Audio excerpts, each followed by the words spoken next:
أحبك ربي أحبك ربي أحبك ربي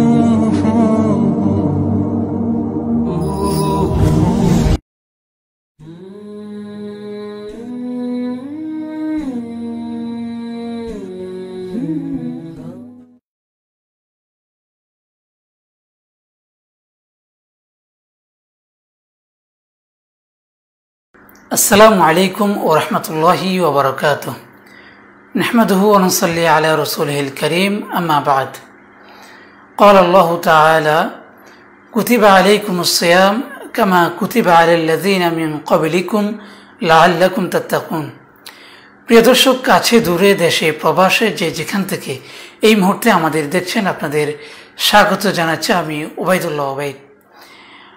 প্রতি বছরই রহমত, মাগফিরাত, নাজাতের বারতা নিয়ে আমাদের মাঝে আসে পবিত্র মাহে রমজান। প্রিয় দর্শক, পবিত্র রমজান মাস মুমিনদের জন্য অত্যন্ত গুরুত্বপূর্ণ এবং একটি সুবর্ণ সুযোগ।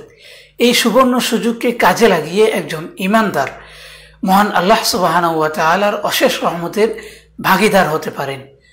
তিনি তার জীবনের সকল পাপাচারের মাগফিরাত লাভ করতে পারেন এবং কিয়ামতের দিবসে জাহান্নাম থেকে, জাহান্নামের কঠিন আযাব থেকে নাজাত লাভ করতে পারেন। যে ঈমানদার এই সুবর্ণ সুযোগটিকে কাজে লাগাতে পারবে তার থেকে সৌভাগ্যবান আর কেই হতে পারে। প্রিয় দর্শক, আসুন এই সুবর্ণ সুযোগটিকে কিভাবে কাজে লাগালে আমরা সৌভাগ্যবান হব সেই বিষয়ে আমরা অত্যন্ত গুরুত্বপূর্ণ দিক নির্দেশনামূলক আলোচনা শুনব এশিয়া উপমহাদেশের অন্যতম হাদিস বিশারদ, লক্ষ কোটি ওলামায়ে কেরাম এবং তাওহীদি জনতার প্রাণের স্পন্দন, তারজুমানে আহলে সুন্নাহ ওয়াল জামাত, মুজাহিদে মিল্লাত, দারুল উলুম মুঈনুল ইসলাম হাটহাজারী মাদ্রাসার সহকারী পরিচালক, হেফাজতে ইসলাম বাংলাদেশের মহাসচিব, কারা নির্যাতিত মুসলিম আলেম আল্লামা জুনাইদ বাবুনগরী। আসুন মুহতারামের মুখ থেকেই আমরা পবিত্র মাহে রমজান কিভাবে কাটাবো আমরা সেগুলো শুনে নিই। মহান আল্লাহ সুবহানাহু ওয়া তাআলা আমাদেরকে মুহতারামের কথাগুলোকে আমল করার নিয়তে শোনার তৌফিক দান করুক। আলহামদুলিল্লাহি রাব্বিল আলামিন ওয়াসসালাতু ওয়াসসালামু আলা ইমামিল মুত্তাকিন খাতামিল আমবিয়া ওয়াল মুরসালিন সাইয়্যিদুল আউওয়ালিন ওয়াল আখিরিন সৈয়দিনা মুহাম্মদ ইবনে আবদুল্লাহ ইবনে আব্দুল মুত্তালিব আল হাশমি আল মদনী সাল্লাল্লাহু আলাইহি ওয়াসাল্লাম ওয়া আলা আলিহি তাইয়্যিবিন ওয়া আসহাবিহি তাহিরিন ওয়া মান দাআ বিদাওয়াতিহিম ইলা ইয়াউমিদ্দিন, আম্মা বা'দ। ফাকাদ ক্বালা রাসূলুল্লাহ সাল্লাল্লাহু আলাইহি ওয়াসাল্লাম ইযা দাখালা রমাযান ফুতিহাত আবওয়াবুল জান্নাহ ওয়া গুল্লিকাত আবওয়াবু জাহান্নাম ওয়া সুলসিলাতিশ শায়াতিন, মুত্তাফাকুন আলাইহি।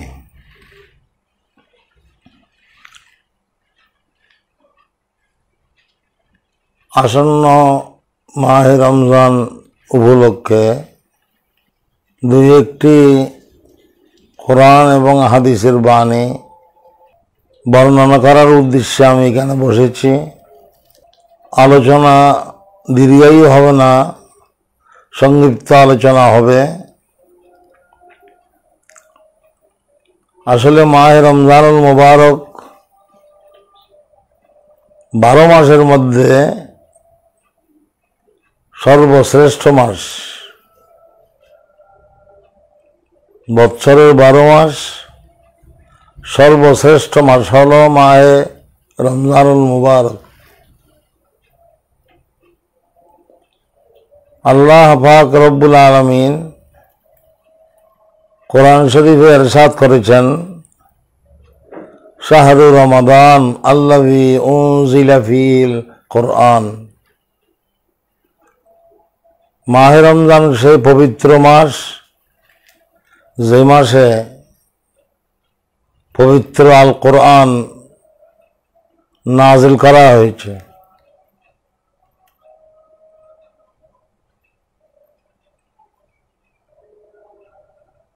তো যে মাসে কোরআন শরীফ নাজিল করেছেন আল্লাহ তাআলা, অবশ্যই সেই মাস সর্বশ্রেষ্ঠ মাস হবে। কোরআন শরীফ সর্বশ্রেষ্ঠ আসমানি কিতাব। তো সর্বশ্রেষ্ঠ আসমানি কিতাব যে মাসে নাজিল করা হয়েছে সেই মাসও সর্বশ্রেষ্ঠ মাস হবে।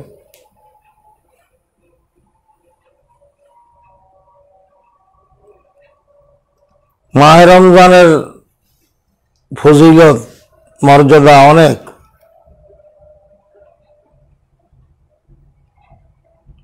যে হাদিস আমি পাঠ করলাম বুখারী মুসলিমের হাদিস, সেখানে রাসূলুল্লাহ সাল্লাল্লাহু আলাইহি ওয়াসাল্লাম পরিষ্কার ভাষায় বলেছেন, যখন মাহে রমজান প্রবেশ করে ফুতিহাত আবওয়াবুল জান্নাহ,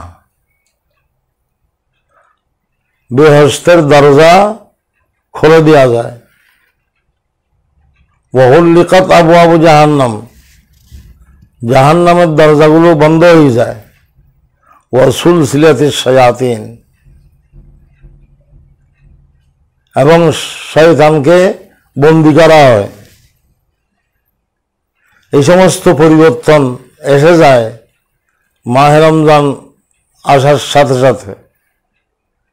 ওয়ান সালমানা রাদিয়াল্লাহু আনহু قال خطبنا رسول الله صلى الله عليه وسلم في آخر يوم من شعبان فقال يا أيها الناس قد أذن لكم شهر عظيم شهر مبارك شهر فيه ليلة خير من ألف شهر جعل الله صيامه فريضة وقيام ليله تطوعا من تقرب فيه بخصلة من الخير كان كمن أدى فريضة فيما سوى ومن أدى فيه فريضة كان كمن أدى فريضة 70 فريضة فيما سوى وهو شهر الصبر والصبر ثوابه الجنة وشهر المواساة وشهر يزاد فيه رزق المؤمن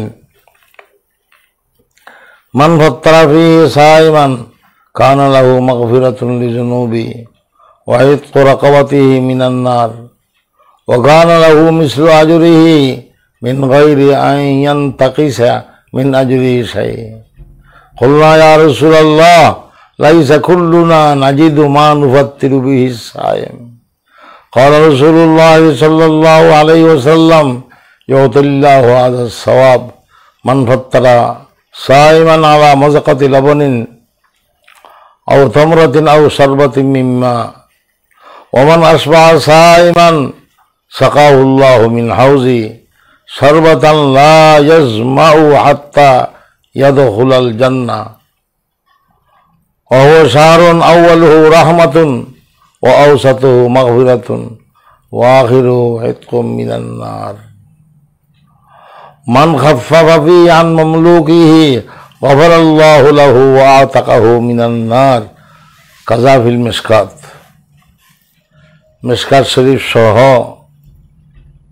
এই লম্বা হাদিস বিভিন্ন হাদিসের কিতাবে বর্ণিত আছে। এই হাদিসের সারসংক্ষেপ আমি এখানে পেশ করতেছি।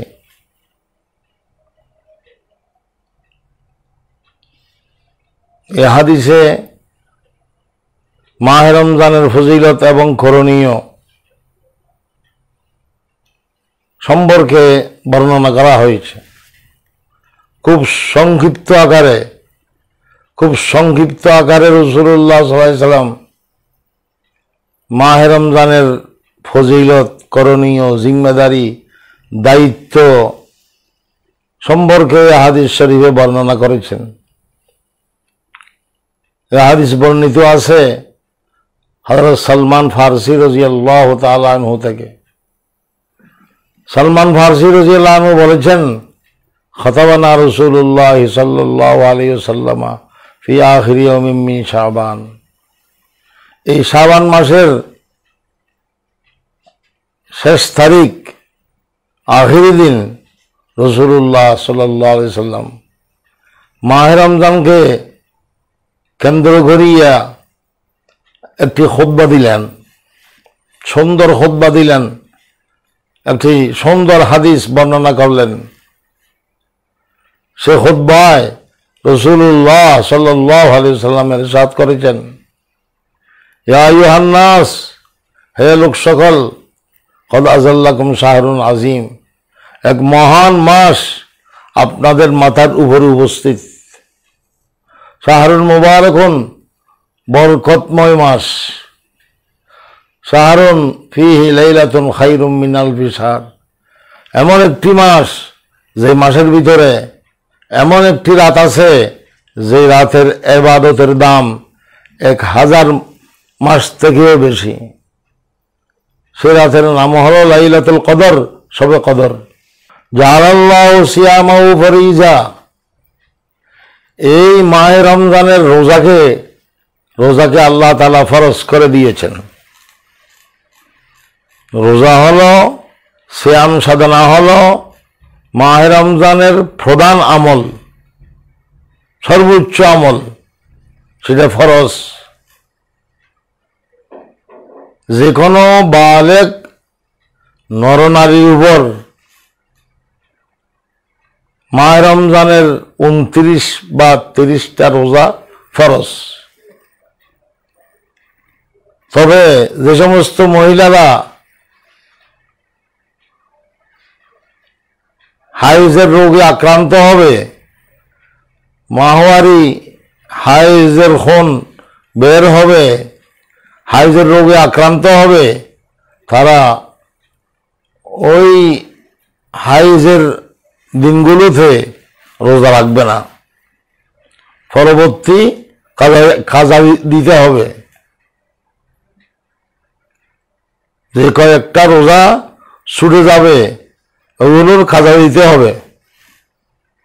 এইভাবে রোজার অনেক মশালা মশাইল আছে, সবগুলো তো এখানে বলার সময় নাই। রোজা নিয়ে অবহেলা করা যাবে না, রোজা রাখতেই হবে। তবে যারা বেশি অসুস্থ, রোগে আক্রান্ত, রোজা রাখতেই পারে না, ডাক্তাররা নিষেধ করে রোজা রাখতে, সেরকম যদি অসুস্থ হয়, রোগে আক্রান্ত হয়, তাহলে রোজা রাখবে না। ওই রোজাগুলোর পরে কাজা দিতে হবে যখন সুস্থ হবে।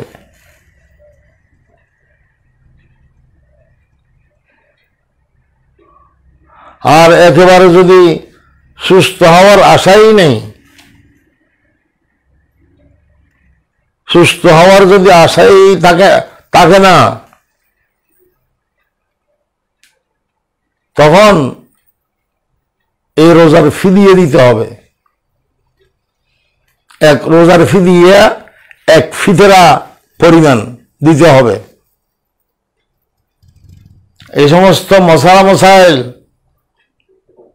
মুহাক্কিক হক্কানি উলামায়ে কেরাম থেকে আমাদের জেনে রাখা উচিত। আমার একটি বই আছে সিয়াম সাধনা নামে, ওই বইতেও, ওই কিতাবেও, ওই বইয়েও এই সমস্ত মশালা মশাইল লেখা আছে। জাআলাল্লাহু সিয়ামাহু ফরিজা ওয়া কিয়ামা লাইলিহি তাতাওয়া। আল্লাহ রাসূল বলেছেন, আল্লাহ তাআলা মাহে রমজানের তারাবির নামাজকে সুন্নত করে দিয়েছেন। রোজা ফরজ, তারাবি সুন্নত। ওয়া কিয়ামা লাইলিহি তাতাওয়া, তারাবি সুন্নতে মুআক্কাদা। খতম তারাবি হলে ডাবল সুন্নত, সূরা তারাবি হলে সিঙ্গেল সুন্নত। তারাবির অনেক ফজিলত। وقال رسول الله صلى الله عليه وسلم من قام رمضان إيمانا واحتسابا غفر له ما تقدم من ذنبه। অন্য হাদিসে আছে, যে ব্যক্তি ঈমানের সহিত সওয়াবের নিয়তে মাহে রমজানের তারাবির নামাজ আদায় করবে যে নরনারী, গফিরা লাহু মা তাকাদ্দামা মিন জামবিহি, তার গত জীবনের গুনাহ আল্লাহ তাআলা মাফ করিয়ে দেবে। অনেক ফজিলত তারাবির। তারাবির নামাজ যেন মিস না হয়, সেদিকে আমাদের খেয়াল রাখতে হবে। একটু কষ্ট হবে, কষ্ট হলেও পড়তে হবে। এই লম্বা হাদিসে আছে, মান তাকাররাবা ফীহি বিখাসরাতিন মিনাল খায়র কানা কামান আদ্দা ফরিজাতান ফীমা সাওয়া।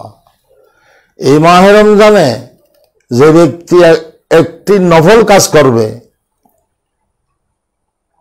অন্য মাসে একটি ফরজ আমলের সমান সওয়াব আল্লাহ তাআলা তাকে দান করবে। ওমান আদ্দা ফি ফরিজাতান কানা কামান আদ্দা সাবিনা ফরিজাতান ফীমা সাওয়া। আর যে ব্যক্তি মাহে রমজানে একটি ফরজ আমল আদায় করবে, সে ব্যক্তি অন্য মাসে 70টি ফরজ আমলের সমান সওয়াব পাবে। মাহে রমজানে নফলের দামও বেড়ে গেছে, ফরজ আমলের দামও বেড়ে গেছে। একটি ফরজ আমল আদায় করলে মাহে রমজানে অন্য মাসে 70টি ফরজ আমলের সমান সওয়াব পাবে। মাহে রমজানে যদি 1 রাকাত ফরজ নামাজ আদায় করে অন্য মাসে 70 রাকাতের সমান সওয়াব পাবে। মাহে রমজানে যদি 1000 টাকা যাকাত আদায় করে, মনে করেন 1000 টাকা যাকাত যদি মাহে রমজানে আদায় করে, অন্য মাসে 70,000 টাকার সমান সওয়াব পাবে। ওমান আদ্দা ফীহি ফরিজাতান কানা কামান আদ্দা সাবিনা ফরিজাতান ফীমা সাওয়া। আমি এই হাদিসের কেবল তরজমা আর কিছু ব্যাখ্যা বয়ান করতেছি। ও শাহরুস সবর ওয়াস সবর সাওয়াবুল জান্নাহ। মাহে রমজান আগাগোড়া সবরের মাস। পানি পান করতে ইচ্ছা হয়, মন চায়, দিনের বেলায় পানি পান করে না, আল্লাহর ভয়ে সবর করে। খাওয়া দাওয়া করতে ইচ্ছা হয়, দিনের বেলায় খাওয়া দাওয়া করে না, আল্লাহর ভয়ে সবর করে। এভাবে মাহে রমজান আগাগোড়া সবরের মাস। তো এই সবরের বদলা কি? এত কষ্ট করিয়ে যে আমরা সবর করতেছি, এই সবরের ফায়দার বদলা কি? আল্লাহ রসুল বলতেছেন এই লম্বা হাদিসে, ওয়াসসবরু সাওয়াবুহু আল জান্নাহ। সবরের বদলা বিহস্ত। এইভাবে যদি আমরা মাহে রমজানে সবর করতে পারি, খাওয়া দাওয়ার ইচ্ছা হয় কিন্তু আমরা খাওয়া দাওয়া করি না আল্লাহর ভয়, আল্লাহর মহব্বতে। পানি পান করতে ইচ্ছা হয়, স্ত্রীর সাথে সঙ্গম করতে ইচ্ছা হয় কিন্তু করি না, আল্লাহর ভয়ে, আল্লাহর মহব্বতে সবর করি। এই সবরের বদলা হলো বিহস্ত, জন্নত। ওয়াশাহরুল মুওয়াসাত, এই মাহে রমজান হামদর্দির মাস।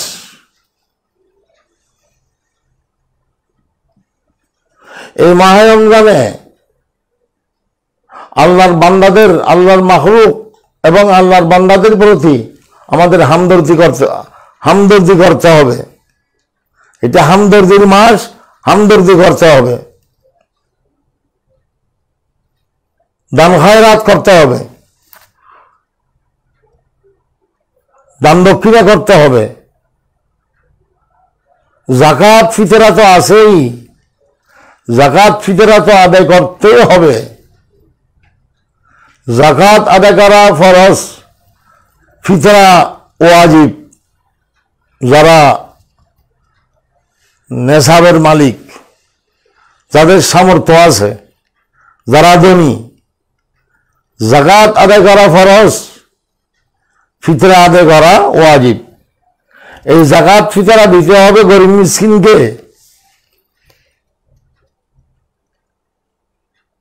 এবং এই যাকাত ফিতরা দিতে হবে দ্বীনি মাদ্রাসা যেখানে লিল্লা বোর্ডিং আছে, এতিম মিসকিন ছাত্র আছে, ওদের উদ্দেশ্যে মাদ্রাসায়ও দিতে হবে, আর এলাকার গরিব মিসকিনকেও দিতে হবে। যাকাত ফিতরা ছাড়াও নফলি সদকা করতে হবে। এখন আমাদের দেশে নয়, সারা বিশ্বে অভাব, লকডাউন, অনাহারে মানুষ মরতেছে,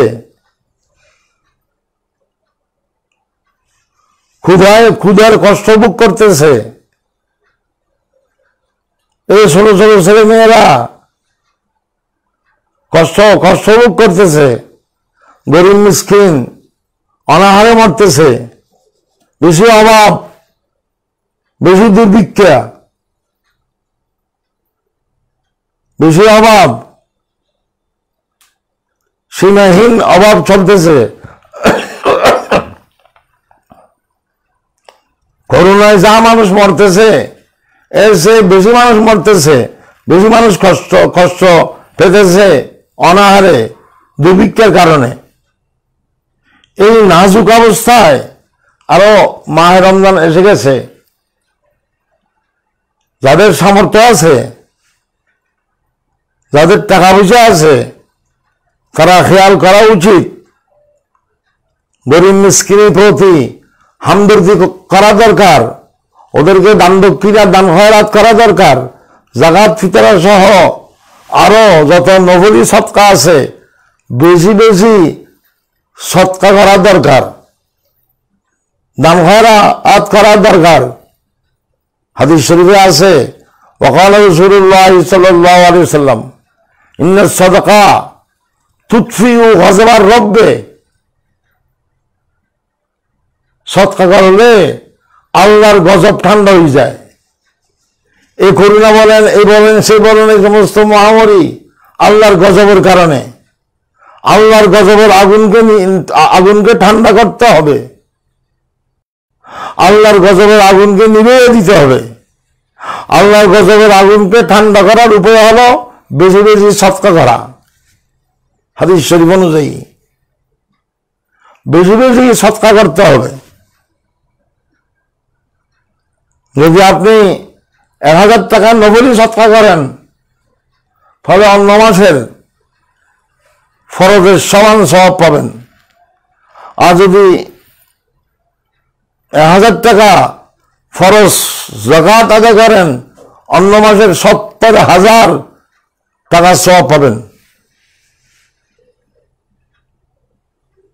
এই নাজুক অবস্থায়, এই অভাবের সময় এই কাজটা বেশি দরকারি।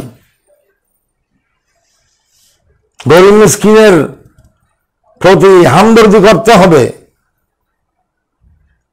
সহনশীল হতে হবে, তাদের মুওয়াজাত করতে হবে। যারা প্রতিবেশী আছে তাদের খেয়াল করতে হবে। হাদিস শরীফে আছে, রাসূলুল্লাহ সাল্লাল্লাহু আলাইহি ওয়াসাল্লাম বলেছেন, ইয়া আবা যর ইযা তাওয়াক্তাল মালাকা ফাগসিল মাআহা ওয়া তাআহাদ জিরানাকা। রাসূলুল্লাহ বলেছেন, ইয়া আবু যর, ঝোল তরকারি পাক করলে একটু পানি বাড়িয়ে দাও, ঝোল বাড়িয়ে দাও, ঝোল বাড়িয়ে দাও, এবং প্রতিবেশীর খোঁজ খবর রাখো। কেমন রসুল, কেমন রাসূলের কেমন শিক্ষা, আমরা কেমন রাসূলের কেমন উম্মত। আজকে এই রাসূলের শিক্ষা না থাকার কারণে, রহমতুল্লিল আলামিন নবীর শিক্ষা না থাকার কারণে এই গজব, এই আযাব। আল্লাহ রসুলের হাদিস আবু যরকে লক্ষ্য করে বলেছেন আমাদের সকলের উদ্দেশ্যে, ইয়া আবু যর ইযা তাওয়াক্তাল মারাকা ফাকসির মাআহা ওয়া তাআহাব জিরানাকা, হাদিস শরীফ। খোদায় আমরা, খোদায় দিন, খোদায় ইসলাম। হ্যাঁ, আমি আলোচনা লম্বা করবো না, হাদিসের তর্জমাটা শেষ করতেছি। মান ফাত্তারা ফি সাইমান কানা লাহু মাগফিরাতুন লিযুনুবি ওয়া ইতকু রাকাবাতিহি মিনান নার ওয়া কানা লাহু মিসলু আজরিহি মিন গায়রি আন ইয়ানতাকিসা মিন আজরিহি শাই। এই লম্বা হাদিসে সালমান ফারসির রাসূল পাক সাল্লাল্লাহু আলাইহি ওয়াসাল্লাম ইরশাদ করেছেন, যে ব্যক্তি কোন রোজাদারকে ইফতার করাবে, কোন রোজাদারকে যে ব্যক্তি যে নরনারী ইফতার করাবে, তার তিনটে ফায়দা। প্রথম ফায়দা হলো কানা লাহু মাগফিরাতুন লিযুনুবি, যে ইফতার করাবে তার গুনাহ মাফ হয়ে যাবে, আল্লাহ তাআলা মাফ করিয়ে দেবে। দ্বিতীয় ফায়দা হলো ওয়া ইতকু রাকাবাতিহি মিনান নার, যে ইফতার করাবে তাকে আল্লাহ তাআলা জাহান্নাম থেকে মুক্তি দান করবে, খালাসি দান করবে। তিন নম্বর ফায়দা হলো ওয়া কানা লাহু মিসলু আজরিহি মিন গায়রি আন ইয়ানতাকিসা মিন আজরিহি শাই, রোজাদারের যেরকম সওয়াব হবে, রোজাদারের যেরকম সওয়াব হবে, যে ইফতার করাবে রোজাদারকে তারও সেরকম সওয়াব হবে, আল্লাহ তাআলা তাকেও সেরকম সওয়াব দান করবে। সাহাবায়ে কেরাম আরজ করলেন, ইয়া রাসূলুল্লাহ লাইসা কুল্লুনা নাজিদু মা নুফাত্তিরু বিহি সাইম। ইয়া রাসূলুল্লাহ, সেরকম ইফতারের ব্যবস্থা করার সামর্থ্য আমাদের তো নাই। তারা মনে করেছিল বেশি টাকা খরচ করতে হবে এই ইফতারের জন্য। সে কারণে তারা প্রশ্ন করেছে, ইয়া রাসূলুল্লাহ সেরকম ইফতারের ব্যবস্থা করার সামর্থ্য আমাদের কাছে তো নেই। রাসূলুল্লাহ সাল্লাল্লাহু আলাইহি ওয়াসাল্লাম বলেছেন, ক্বালা রাসূলুল্লাহ সাল্লাল্লাহু আলাইহি ওয়াসাল্লাম ইউতিল্লাহু আলাস সাওয়াব মান ফাত্তারা মাযাকাতি লাবানিন আও তামরাতিন আও শারবাতিন মিন মা। রাসূলুল্লাহ বলেছেন, না না না, এই ইফতার করার জন্য বেশি টাকা পয়সা লাগবে না, যার যেরকম সামর্থ্য আছে, যার যেরকম তৌফিক আছে করালে হবে। মনে করেন লস্যির এক গ্লাস লস্যির শরবত দিয়ে ইফতার করালেও এই সওয়াব হয়ে যাবে, অথবা একটা খেজুর দিয়ে ইফতার করালেও এই সওয়াব পেয়ে যাবে, অথবা এক গ্লাস পানির শরবত দিয়ে ইফতার করালেও এই সওয়াব পেয়ে যাবে। অর্থাৎ যার যেরকম সামর্থ্য আছে নিজের সামর্থ্য অনুযায়ী ইফতার করালে এই সওয়াব পেয়ে যাবে। আমরা রোজাদারকে ইফতার করাবো, ইফতারের ব্যবস্থা করব, এটা একটা বড় সওয়াবের কাজ। মাহে রমজানে মহিলারাও খেয়াল করা দরকার, ইফতারের জন্য আগে ভাগে কিছু ইন্তজাম ব্যবস্থা করিয়ে রাখবেন। ওমান আসবাহ সাইমান, কেমন হাদিস, ওমান আসবাহ সাইমান সাকাউল্লাহু মিন হাউজি শারবাতান লা ইয়াজমাউ হাত্তা ইয়াদখুলাল জান্নাহ। রাসূল পাক সাল্লাল্লাহু আলাইহি ওয়াসাল্লাম সালমান ফারসির এই লম্বা হাদিসে বলেছেন, যে ব্যক্তি কোন রোজাদারকে খানা খাওয়াবে, পেট ভরিয়ে খানা খাওয়াবে, রাতের খানা অথবা সাহারির খানা, যদি পেট ভরিয়ে খানা খাওয়ায়, খাবার দেয়, সে ব্যক্তিকে আল্লাহ তাআলা হৌস কৌসর থেকে কিয়ামতের মাঠে শরবত পান করাবে, পানি পান করাবে, এমন ভাবে পানি পান করাবে, শরবত পান করাবে, বেহস্তে সে ব্যক্তি প্রবেশ করা পর্যন্ত আর পিপাসা লাগবে না। অথচ সূর্য মাথার উপর কিয়ামতের মাঠে তখন বেশি পিপাসা হবে, কিন্তু এই ব্যক্তির পিপাসা হবে না। যে ব্যক্তি রোজাদারকে পেট ভরিয়ে খাবার দেবে সে ব্যক্তিকে আল্লাহ তাআলা হৌজ কৌশল থেকে এমন ভাবে পানি পান করাবে আর তার পিপাসা হবে না বেহস্তে প্রবেশ করা পর্যন্ত। কিয়ামতের মাঠে গেলে এই সমস্ত কথার দাম মূল্য আমাদের বুঝে আসবে, কিন্তু তখন বুঝে আসলে হবে না, এখন বুঝতে হবে, এখন আমল করতে হবে। তো রোজাদারকে আমরা পেট ভরিয়ে খাবার দেব। অনেক দিনমজুর রিক্সাওয়ালা রোজা রাখে কিন্তু পেট ভরিয়ে খেতে পারে না, অভাব অনটন, দুর্ভিক্ষ চলতেছে, অভাব চলতেছে। এই নাজুক অবস্থায় যদি আমরা হামদর্দি করি, গরিব মিসকিনের প্রতি আমরা সহনশীল হই, পেট ভরিয়ে যদি খাবার দিই, ভাই আপনি কষ্ট করিয়ে রোজা রাখছেন, ডিম এক পিস নয় আরো এক পিস নেন, মুরগি এক পিস নয় আপনি 2-3 পিস খান, এইভাবে পেট ভরিয়ে খাওয়াতে হবে। কালকে আমাদের মাঠে আল্লাহ তাআলা আপনাকে হৌজ কৌশল থেকে শরবত পান করাবে, গৃহস্থে প্রবেশ করা পর্যন্ত আর আপনার পিপাসা হবে না।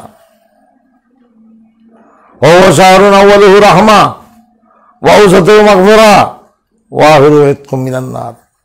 মাহে রমজান এমন মাস যে মাস 3 ভাগে বিভক্ত। প্রথম 10 বিশেষ রহমতের দিন, দ্বিতীয় 10 মাগফিরাতের দিন, গুনাহ মাফ হওয়ার দিন, তৃতীয় 10 জাহান্নাম থেকে মুক্তি লাভ করার দিন। তৃতীয় 10, প্রথম 10 রহমতের, দ্বিতীয় 10 মাগফিরাতের, তৃতীয় 10 জাহান্নাম থেকে মুক্তি লাভ করার দিন। অর্থাৎ আল্লাহর রহমতের বৃষ্টির কারণে যখন গুনাহ মাফ হয়ে যাবে, জাহান্নাম থেকে আমরা মুক্তি লাভ করতে পারব। জাহান্নামে যেতে হয় গুনাহের কারণে, রহমতের বৃষ্টির কারণে প্রথম 10-এর, যখন মধ্য 10-এ গুনাহ মাফ হয়ে গেল, তাহলে আমরা আখিরি 10 তারিখে জাহান্নাম থেকে মুক্তি লাভ করতে পারব। মান খাফফাফা ফীহি আন মামলুকিহি গাফারাল্লাহু লাহু ওয়া আতাকাহু মিনান নার। যে ব্যক্তি নিজের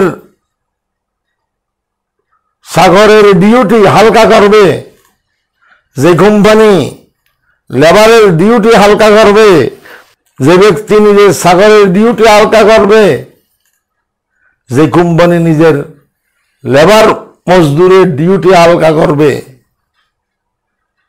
আল্লাহ তাআলা সেই কোম্পানিকে, সেই ব্যক্তিকে, সেই কোম্পানি এবং সেই ব্যক্তির গুনাহ মাফ করিয়ে দেবে এবং তাকে আল্লাহ তাআলা জাহান্নাম থেকে রেহাই দান করবে। ডিউটি হালকা করা 8 ঘন্টা ডিউটি, কিন্তু যখন মাহে রমজান আসলো, সরকার ঘোষণা করেছে, কোম্পানি ঘোষণা করেছে, মালিক ঘোষণা করেছে, ও আমার মজদুররা, ও আমার দিন মজুররা, ও আমার লেবাররা, ও আমার চাকররা, আপনারা কাজ করবেন মাহে রমজানে 5 ঘন্টা। 8 ঘন্টার পরিবর্তে আপনাদের ডিউটি হবে 5 ঘন্টা আর 3 ঘন্টা মাপ, কিন্তু বেতন ঠিক থাকবে। বেতন 8 ঘন্টা ঠিক থাকবে, বেতন পুরো ডিউটি ঠিক থাকবে, পুরো থাকবে, কিন্তু কাজ 5 ঘন্টা বা 4 ঘন্টা করবেন। এটাকে বলা হচ্ছে মান হফান মামলুকি গফারাল্লাহু লাহু ওয়া তাকাউ মিনান নার। এই লম্বা হাদিসের কিছু তরজমা সরা করলাম। বলতে গেলে তো অনেক কথা আছে। আল্লাহ তাআলা আমাদেরকে মাহে রমজানের ফজিলত বুঝার এবং করণীয় যত আমল আছে ওগুলো করার তৌফিক দান করুক। বেশি বেশি দান খয়রাত করার তৌফিক দান করুক। সিয়াম সাধনা, তারাবি এগুলো আদায় করার তৌফিক দান করুক। মাহে রমজানের আরেকটি আমল হলো কসরতু তিলাওয়াতুল কোরআন। আল্লাহ তাআলা যেহেতু এই মাসে কোরআন শরীফ নাযিল করেছেন, সেহেতু এই মাসের সাথে পবিত্র আল কোরআনের সাথে গভীর সম্পর্ক, গভীর বন্ধুত্ব। সে কারণে এই মাহে রমজানে কোরআন শরীফ তেলাওয়াত করতে হবে বেশি বেশি। আমার একজন নানা ছিল, মৌলানা মুসা বুজুর্গ সাহেব, হযরত মৌলানা মুসা বুজুর্গ সাহেব নাম। তিনি এতেকাফের সময় আমরা দেখতাম ছোটকালে, বাচপনকালে, শৈশবকালে দেখতাম এতেকাফের সময় তিনি ডেলি এক খতম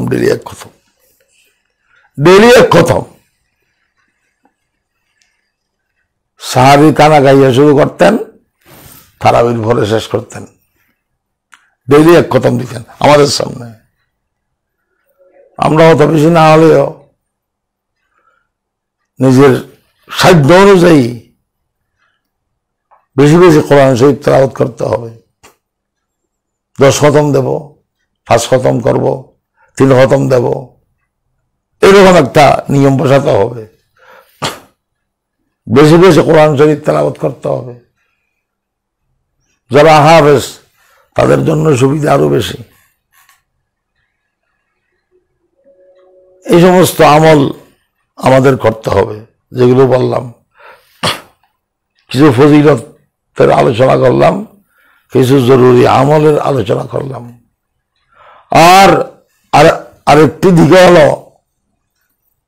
মাহে রমজানে নেক আমল করতে হবে, গুনাহের কাজ ছাড়তে হবে, আল্লাহর নাফরমানি ছাড়তে হবে। গান বাজানা,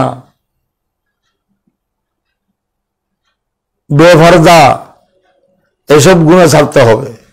মিথ্যা কথা, গীবত, শিকায়ত, মিথ্যা কথা এসব গুনাহ ছাড়তে হবে।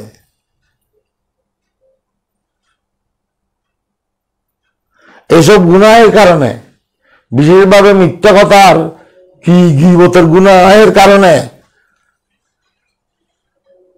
রোজা নষ্ট হয়ে যায়, রোজার সওয়াব নষ্ট হয়ে যায়। এগুলো ছাড়তে হবে। করণীয় কাজ করতে হবে, বর্জনীয় কাজ ছাড়তে হবে। সমস্ত আল্লাহর নাফরমানি ছাড়তে হবে। এই মহামারী, করোনা ভাইরাস সহ যত রোগ আছে, বড় মুসিবত আছে, গজব আছে, এগুলো আমাদের গুনাহের কারণে। আল্লাহ তাআলা নিজেই বলেছেন, ফাকুল্লান আখাযনা বিজামবিহি ওয়া মা আসাবাকুম মিন মুসিবাতিন ফাবিমা কাসাবাত আইদিকুম ওয়া ইয়াফু আন কাসীর। এগুলো আমাদের হাতের কামাই। আমাদের গুনাহের কারণে এই আযাব গজব এসে গেছে। এই করোনা ভাইরাসকে দূর করার জন্য আল্লাহ তাআলা ছাড়া আর কোনো শক্তি নেই। সমস্ত শক্তি এখানে ফেলে গেছে, বের হয়ে গেছে। সমস্ত বিজ্ঞান, সমস্ত চিকিৎসা বিজ্ঞান ফেলে গেছে, বের হয়ে গেছে। আল্লাহ আর রহমত ছাড়া আর কোনো উপায় নেই। আল্লাহ যদি এই গজব থেকে আমাদেরকে রক্ষা না করে, কেউ রক্ষা করতে পারবে না। প্রমাণ হয়ে গেছে আল্লাহই সর্বশক্তিমান।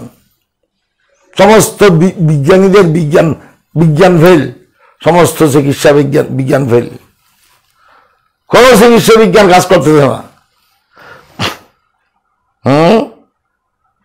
তাহলে বুঝে গেল সর্বশক্তিমান কেবল আল্লাহ, আল্লাহকে ধরতে হবে।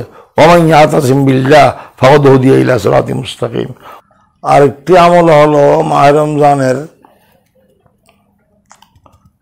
মাহে রমজানুল মুবারকের শেষ দশকের ইতিকাফের আমল। মাহে রমজানের শেষ দশকের ইতিকাফ করা সুন্নতে মুআক্কাদা। ইতিকাফের অনেক ফজিলত সওয়াব হাদিস শরীফে আছে। হাদিসের বিশ্বকোষ কানজুল উম্মাল নামে একটি কিতাব আছে, এটাকে হাদিসের বিশ্বকোষ বলা যায়। এই কানজুল উম্মাল কিতাবে বর্ণিত আছে যে রাসূল পাক সাল্লাল্লাহু আলাইহি ওয়াসাল্লাম ইরশাদ করেছেন, যে ব্যক্তি, যে নরনারী আল্লাহর ওয়াস্তে ইতিকাফ করবে, যদি তার ইতিকাফ কবুল হয় তাহলে আল্লাহ তাআলা তাকে 2 হজ এবং 2 উমরার সমান সওয়াব দান করবে।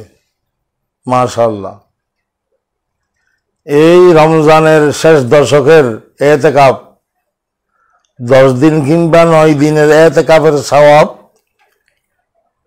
2 হজ 2 উমরার সমান।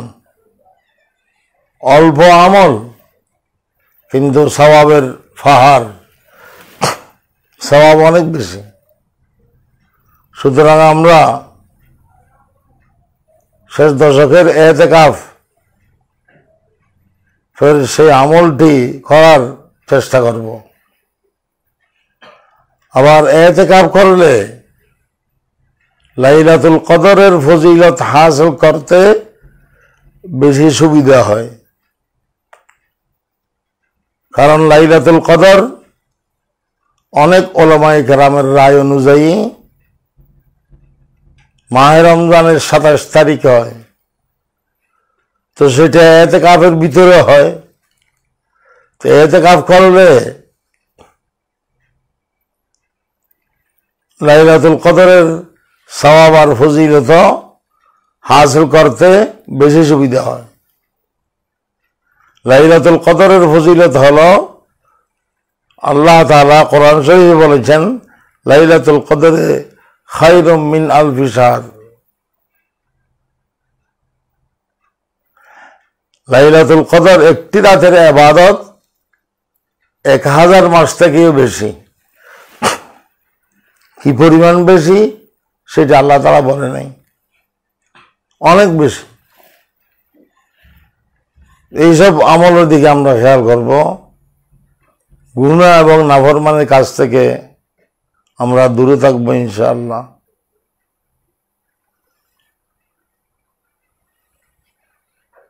কওমি ভিশন আমার থেকে এই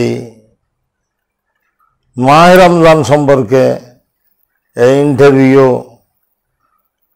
এখন নিয়েছে। এর আগেও অন্যান্য বিষয়ে আমি কওমি ভিশনকে সাক্ষাৎকার দিয়েছি, ইন্টারভিউ দিয়েছি। মাশাআল্লাহ, কওমি ভিশনের যারা কর্মকর্তা তারা আমার অনেক প্রিয়, আমার পরিচিত। তারা অনেক মেহনত করতেছে কওমি ভিশনের মাধ্যমে দিন প্রচার করার জন্য, ইলমে দিন প্রচার করার জন্য, কোরআন হাদিসের বাণী প্রচার করার জন্য। এই গুমরাহির যুগে অনেক মেহনত করতেছে তারা। এ বিষয়ে আমরা দোয়া করব কর্মবিষণের জন্য। আল্লাহ তাআলা যেন আরো বেশি বেশি মেহনত করার তৌফিক দান করে। অনেক কাজ করেছে, বড় বড় আমাদের সমাবেশ, দ্বীনি মাহফিল প্রচার করেছে। সেই রকম বর্তমান তো মিডিয়ার যুগ। এই মিডিয়ার যুগে ইহুদিরা, নাস্তিক মুরতাদরা মিডিয়ার মাধ্যমে ইসলামের ক্ষতি করতেছে, দ্বীন ইসলামের নোকসান করতেছে। এই অবস্থায় বাতিল যে লাইনে আসে, বাতিল যে রাস্তায় আসে, বাতিল যে লাইনে আসে, হক সেই বাতিলের ওই লাইনে ওই রাস্তায় মোকাবেলা করতে হবে। বাতিল আসতেছে বর্তমান মিডিয়ার লাইনে হককে ধ্বংস করার জন্য। সুতরাং সেই লাইনেই আমাদের মোকাবেলা করতে হবে। উলামায়ে কেরাম সেই লাইনে খেয়াল রাখতে হবে, মিডিয়া যেন আমাদের হাতে থাকে, মিডিয়ার নেতৃত্ব যেন উলামায়ে কেরামের হাতে থাকে। ইহুদি মিডিয়া খতম করিয়া ইসলামী মিডিয়া কায়েম করতে হবে। এই যুগে ইসলামী মিডিয়ার প্রয়োজন বেশি। আমি উলামায়ে কেরামের খেদমতে, হক্কানি উলামায়ে কেরামের খেদমতে এবং যারা আমার ছাত্র আছে, ভক্ত আছে, আমার সমস্ত ছাত্র এবং ভক্তদেরকে সেদিকে আমি মুতাওয়াজ্জো করতেছি, সেদিকে তাদেরকে মনোযোগী করতেছি, তারা যেন সেই লাইনে কাজ করিয়া মিডিয়ার নেতৃত্ব ইহুদিদের হাত থেকে কেড়ে নিয়ে নিজের হাতে নিয়ে আসে। ইহুদি মিডিয়া খতম করিয়া ইসলামী মিডিয়া যেন কায়েম করে। এই কাজের অত্যন্ত প্রয়োজনীয়তা আছে। আমি সেদিকে আপনাদেরকে, আমার ভক্ত ছাত্রদেরকে মুতাওয়াজ্জো করতেছি, মনোযোগী করতেছি। আল্লাহ তাআলা আমাদেরকে তৌফিক দান করুক, দ্বীন ইসলামের ইখলাসের সহিত দ্বীন ইসলামের খেদমত করার তৌফিক দান করুক। ওয়া আখিরু দাওয়ানা আলহামদুলিল্লাহি রাব্বিল আলামিন ওয়া সাল্লাল্লাহু আলা রাসূলিল কারীম ওয়া আলা আলিহি ওয়া সাহবিহি আজমাইন বিরহমাতিকা ইয়া আরহামার রাহিমিন। আলহামদুলিল্লাহ। প্রিয় দর্শক, আমাদের শায়েখ অত্যন্ত চমৎকারভাবে কোরআন ও হাদিসের কথাগুলোকে অত্যন্ত সহজ ও সাবলীল ভাষায় আমাদের সামনে উপস্থাপন করেছেন।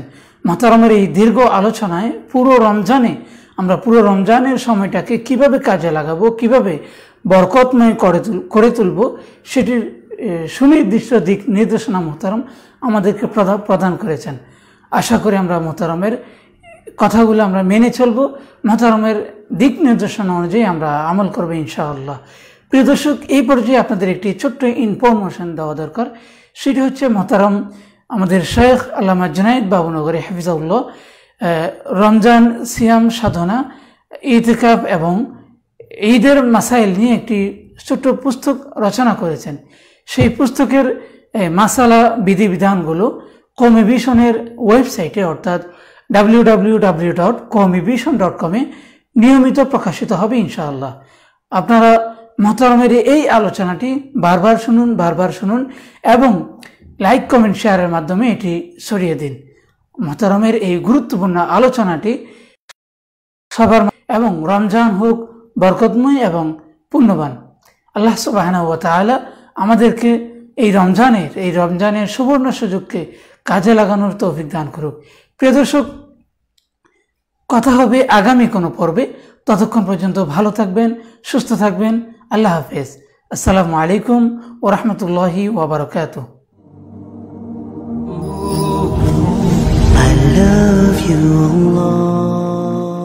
أحبك ربي